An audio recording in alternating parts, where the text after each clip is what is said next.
Hey guys, and welcome to a brand new video here on HD Pocket. Today we're going to be breaking down some of the best new decks that you can use in Pokemon TCG Pocket's new expansion, Space Time Smackdown. Now of course it's still very early days in regards to the meta, so some of these decks might get changed a little bit, but I think for the general consensus they're not that bad. Either way, let's take a look at some of these new decks. So, starting things off, we have a new water deck to take a look at with the addition of Manaphy and Palkia. It's basically given water type decks even more of a boost. Manaphy, very, very useful because for one energy, you can then choose two of your Pokemon on your bench, and then you can apply a water energy to both of them. So this is very, very useful for stocking up energy on Pokemon like Palkia and Articuno. Really, really good card. The only downside of Manaphy is that it's only got 50 HP, so it's not going to be surviving that long. But if you can get a couple of energy on your bench from Manaphy, it's going to be very, very beneficial. You're of course also running Misty as well. We all know how heads and tails goes in this game, but if you can get a couple of extra energy from Misty, then that's even more beneficial to your bench and your active Pokemon. I really like running the Starmie in this deck because it sets up so quickly and it has no retreat cost. So even if you start with Manaphy and then obviously you have Staryu on your bench, you pop an energy on it, and then next turn you obviously give another energy to Staryu, you can evolve it into Starmie, start dealing 90 damage, and if Starmie starts taking a couple of hits, then of course you have zero retreat cost, so you can retreat it for something like an Articuno or a Palkia.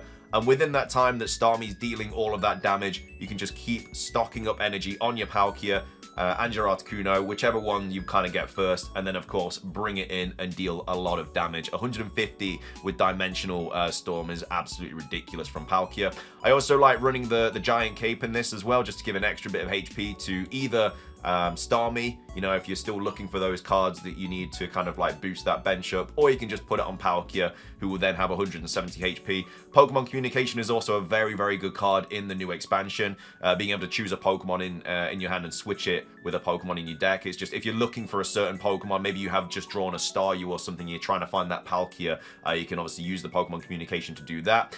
Dawn is also a really nice card in this deck as well, because you can just kind of switch energy from your bench to your active Pokemon, which is obviously very, very beneficial if you need an extra bit of energy on your Palkia, because with the Manaphy, if you're having two basic Pokemon on your bench and you're kind of putting water energy on both of those, you can then drop a Dawn and then obviously apply the other energy from that benched Pokemon to your active Pokemon, which again could be like Palkia or something like that. So again, there are other alterations of this deck. I've seen people running like Mamoswine and stuff, which is also very, very nice. But Starmie obviously is a lot quicker to set up, you know, because Mamoswine is a stage 3, whereas Starmie can start dealing 90 damage really, really quickly, especially if you get a good starting hand as well with a Manaphy or a Misty or something like that. So yeah, I really like this water deck. Again, might need a little bit of an alteration, really not sure. It's still early days for the meta, but I think in general this is a pretty decent water deck, and yeah, I'm a big fan of it. Next up, we have a new fire type deck that has entered the ring, all about Infernape EX. This is a really, really good card because it deals 140 damage with 2 fire energy, and it also has no retreat cost as well. Again, not sure if it's going to be better than Charizard. We'll have to see how the meta plays out over the next few days, but the general kind of tactic with this deck is just like you would do with the Charizard. You'd get Moltres out, use your Inferno Dance to kind of boost up that Chimchar on the bench, evolve it into Monferno, evolve it into Infernape, and then start dealing Flare Blitz to anything that's kind of in your path. The only issue about this is you have to discard all fire energy to your Pokemon when you use Infernape EX's Flare Blitz. So you don't want to stack it with too much energy because you're just wasting that energy. Because if you have like 3 energy on Infernape, you use Flare Blitz, you'll lose all 3 of that energy. You won't lose 2, you'll lose all of it. So once you have 2 energy on your Infernape, do your attack, and then obviously you can maybe swap it out or something, and then obviously allow Moltres to come back in, because obviously Infernape has no retreat cost, so it's free to do that, and then use another Inferno Dance, get more energy on your Infernape, and then bring it back in and deal a little bit more damage. So I do really like that. There's no Leaf in this deck, just because you can deal more damage with Giovanni and Sabrina, but of course, if you wanted to run a Leaf, if you wanted to keep swapping them, then you'd probably get rid of a Giovanni or something for it. Also running Pokeball, obviously Professor Oak, as always with all of these decks. I don't really need to go into detail about those because they're just a staple in every single deck. 2 Pokemon Communications. Again, if you draw like another Moltres and you're looking for like an Infernape or a Monferno or something, really, really useful card for that. And again, with the Dawn, kind of counteracts the need for the Leaf, because obviously if you have energy on your Moltres or a different Pokemon, you can just keep putting that energy back onto Infernape. So I think that's probably a little bit better than having to like constantly swap them out, which is why I've gone with it. But of course, if you wanted to run the Dawn instead, then that's obviously an option. But yeah, again, I feel like it's a bit of a faster deck than Charizard. You need a lot less energy to do a lot of damage, and the no retreat cost is just absolutely stupid. I'm also running 2 Rocky Helmets on this as well, just to get a little bit of residual damage on anything that wants to start attacking Moltres. You don't really need Moltres around for a long time. If you can get like, if you get 2 Infernates set up on your bench, then you're basically sorted anyway. But yeah, the Rocky Helmet's just for an extra bit of damage on the Moltres when your Pokemon gets attacked. So this is a new fire deck, like I say, that I came up with. I quite like it. Might be better than Charizard, might not be. We'll have to wait and see how the meta unfolds. Coming up next, we have the new Togekiss deck. Again, when these cards were leaked, it looked like it was going to be absolutely broken, and it seems like it is absolutely broken. I don't understand why they've made this Pokemon so OP, but Togekiss, I think, is going to shoot to pretty much the top of the meta. But either way, with this deck, we're running 2 Togetic, 2 Togekiss, 2 Togepi, a Mew, 2 Cresselia, and a Chatot. Chatot could really be any sort of normal type. It's just in there in case you don't really get the cards that you want. You've got Pokemon Communication in there as well, which obviously very, very beneficial. But if you don't draw that, then it's just nice to have the Chatot there to use Mimic, get rid of your hand, draw what obviously your opponent has, and then see if you can get the cards that you need. If you wanted to run something else though, completely understandable. Some people run like Porygon and stuff to try and see like the top card of your deck or whatever. I've gone for the Chatot, but Mew is in there just because it's a really nice Pokemon to kind of deal with a lot of things in the meta with genome hacking. 3 neutral energies, colorless energies as well is just beneficial, but it's a psychic deck regardless. The main point of this deck is obviously to get Togekiss out and just be dealing damage after damage and after damage with Overdrive Smash, being able to do a lot of damage every turn. 120 on the second turn, 170 with Cynthia, even more if you're against the fighting deck. Cresselia is there as well just for an extra bit of kind of a shield whilst you're boosting up that Togekiss on the back line. You know, you can heal 20 damage on the Pokemon when you use Moonlight Gain. So really nice there. 110 HP as well. So quite a bulky Pokemon. Not an EX, so you won't be losing 2 points if it does get knocked out. 2 Pokeballs, 2 Professor Oaks, like I say. 2 Mythical Slabs as well, just for extra draw power. We're running a Leaf as well, just because if you do need to get a Pokemon out, then obviously you just use that instead. You could use an X-Speed if you wanted to, because the retreat cost of all these Pokemon are 1, barring Cresselia.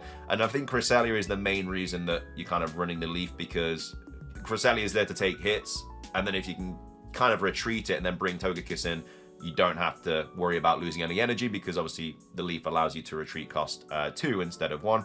And then Cynthia's also in this deck as well, just for an extra 50 damage. Absolutely ridiculous card. I mean, like I say, Togekiss doesn't need to be this powerful. It should be an EX, really, but the fact that it's not an EX, so if it does get knocked out, you're only losing 1 point. It's just silly. It's absolutely silly. But like I say, the Chatot card, you could maybe get rid of that and run 2 Cynthia if you really wanted to. It's completely up to you, but this is just something that I've come up with. But yeah, this deck gives you a lot of draw power with Mythical Slab and stuff, and like I say, Pokemon Communication. But either way, that's kind of the main sort of tactic for this Togekiss deck. Really, really like it in the current meta. Next up, we have a new Dark-type deck, which is breaking the meta right now. It's quite a costly deck. You do need a few EX cards to set it up, but it is really, really good. Dark-type is finally getting a massive play in the meta, and it's all because of Weavile EX and Darkrai EX. Really, really good combination of cards here. So with Darkrai's ability, every time you add a Dark-type energy to it, you're allowed to do 20 damage to the opposing Pokemon. So if this is on your bench, you obviously apply the energy to a Darkrai, take the 20 damage onto the opposing Pokemon, and then Weavile, who's in your active spot, then basically gets to do 70 damage every turn, because with Weavile's attack, if the opposing Pokemon has taken damage, then it does 70 instead of 30, and it only costs 1 energy to do it. So it's not even that bad if you go first, because it's only a 1 energy attack. The only thing is obviously you have to draw Sneasel and Weavile and Darkrai to be able to kind of set this up. But yeah, it's a really, really busted kind of sort of combination. Obviously then you can grab the Dawn, play it, take the energy off the Darkrai, put it onto the Weavile, and then that's why it's such a good combination. So it only takes 1 energy to do 90 damage, really. You pop it onto the Darkrai, use Dawn, pop it onto Weavile, an extra 70 damage, and you can do that every turn as well. You can then put another energy on Darkrai the turn after, another 20 to the opposing Pokemon. Weavile, you don't need to put any more energy on because it only needs 1 to do its attack. You can start filling up that Darkrai's energy and then bring that in, and start doing 80 damage to everything else as well. So it's a really, really nice combination. Other cards in this deck as well, I run 2 Murkrow and 2 Honchkrow. Honchkrow is really, really good because for 2 energy, it can obviously deal 50 damage to one of your opponent's Pokemon.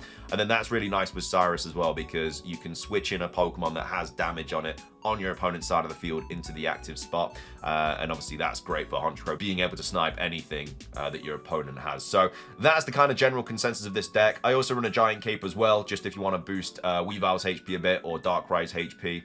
Leaf, obviously, for the retreat cost of Honchkrow being 2. Really, really useful for that. And then obviously Pokeball and Professor Oak as well. But this deck is really strong. About time that Dark types got some sort of boost, because they were just getting nothing in the last 2 couple of sets. So really, really happy to see that. Really cool Dark type in the current meta. Finishing things off today, we have to go over a Steel type deck, which has also had a massive boost because of the addition of Dialga EX into the current meta. So for this deck, I'm running a Tauros, 2 Dialga, 1 Heatran, 2 Meltan, 2 Melmetal, and a Mew EX. So the whole point of this deck is obviously to be using Dialga's Metallic Turbo and being able to set those energies onto your Melmetal. Before this, Melmetal took so long to set up, but now you can set it up in literally like a few turns if you're getting everything that you need. Really useful as well with Dawn, being able to apply energy from your Dialga then to your Melmetal when you switch it out. The retreat cost is quite heavy for Melmetal, but again, Melmetal is going to be your main attacker. It's going to be on your bench whilst Dialga's there setting it up, and then you can retreat Dialga out with Leaf, bring in Melmetal and start hitting everything for 120 damage. With Hard Coat as well, it's also very, very useful because you're taking 20 less damage. And then also if you pop the Giant Cape on it as well, that's an extra 20 plus damage. So right there, you're taking basically 40 less damage in terms of an attack. So Melmetal will then be able to survive things like Mewtwo and other big hitting kind of Pokemon in the meta. I think you're going to be seeing a lot of fire decks in the meta to kind of counteract this, because this is a very, very good deck, obviously. Mew is in this deck because it just benefits with genome hacking, colorless energy. You can just pop steel type energies on that to be able to deal a lot of damage. Also got Tauros as well. Again, another colorless Pokemon. Does take 3 energy, but with Dialga, it's just an absolute energy creation unit. So you can pop that onto Tauros, does really good damage to any EX Pokemon, hitting it for 120. And then Heatran is also in this deck as well, because it does 110. You know, it also does 20 damage to itself, but it's not an EX card or anything, so you're not going to be losing a ton of points if it does get knocked out. Also running Giovanni as well, just to do a little bit of extra damage. And then, of course, you're running the Pokeball and the Professor's Research as well to kind of finish off the deck. But yeah, I really like the Steel deck. A lot easier to kind of create than other decks, because you only really need 2 Dialga EX, because at this point you've probably got a Mew and you probably got Meltan and Melmetal. Heatran's not going to be difficult to get. You can just craft it if you're unlucky, and then you're basically sorted with the deck. I mean, obviously you got to get 2 Dawns and a couple of Giant Capes, but they're not going to be expensive cards to craft. But all in all, that's the Steel deck. Massive fan of it, and those are 5 of the, I guess, best new decks you can kind of run. Again, a lot of them may get changed as the meta kind of carries on down the line. But as of right now, I think they're pretty good for the current meta and what we kind of know. But either way, I hope you enjoyed the video. If you did, drop a like, leave a comment. What is your favorite new deck to use right now? Subscribe if you're brand new, and until next time, peace.